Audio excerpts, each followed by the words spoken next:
Hamas തടവിലാക്കിയിരിക്കുന്ന എല്ലാ ബന്ദികളെയും മോചിപ്പിക്കുക, മേഖലയിൽ സ്ഥിരമായ വെടിനിർത്തൽ, യുദ്ധം അവസാനിപ്പിക്കുക, അറബ് രാജ്യങ്ങളുടെയും പാലസ്തീൻ അതോറിറ്റിയുടെയും പങ്കാളിത്തത്തോടെ ഗാസയിൽ ഒരു സിവിലിയൻ ഭരണ സംവിധാനം സൃഷ്ടിക്കുക എന്നിവയാണ് പദ്ധതി മുന്നോട്ട് വയ്ക്കുന്നത്. ഇസ്രായേൽ ക്രമേണ പിൻവാങ്ങുന്നതിനും അന്താരാഷ്ട്ര ഇടപെടൽ ഉണ്ടാകുന്നതിനും പദ്ധതി വിഭാവനം ചെയ്യുന്നുണ്ടെന്നും അറേബ്യൻ മാധ്യമം റിപ്പോർട്ട് ചെയ്യുന്നു. ബന്ദികളുടെ കൈമാറ്റവും ഹമാസിന്റെ ഭരണം അവസാനിപ്പിക്കലുമാണ് നിർദ്ദേശത്തിന്റെ ഏറ്റവും പ്രധാനപ്പെട്ട ഘടകങ്ങൾ. ഗാസയിലെ യുദ്ധം ദിവസങ്ങൾക്കുള്ളിൽ അവസാനിക്കുമെന്ന് അറബ് നേതാക്കൾക്ക് ട്രംപ് ഉറപ്പു നൽകിയതായും റിപ്പോർട്ടിൽ പറയുന്നു. ഗാസയിലേക്ക് സൈന്യത്തെ അയക്കാനും പദ്ധതിക്ക് ധനസഹായം നൽകാനും ട്രംപ് അറബ് നേതാക്കളോട് നിർദ്ദേശിച്ചു.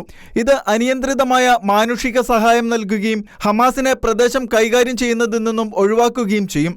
എല്ലാ ബന്ദികളെയും മോചിപ്പിക്കുന്നതിനുള്ള സമഗ്രമായ കരാറിനായി ട്രംപ് പരസ്യമായി സമ്മർദ്ദം ചെലുത്തിയിട്ടുണ്ട്. കൂടാതെ ഘട്ടം ഘട്ടമായുള്ള മോചനം നിരസിക്കുകയും ചെയ്തിട്ടുണ്ട്.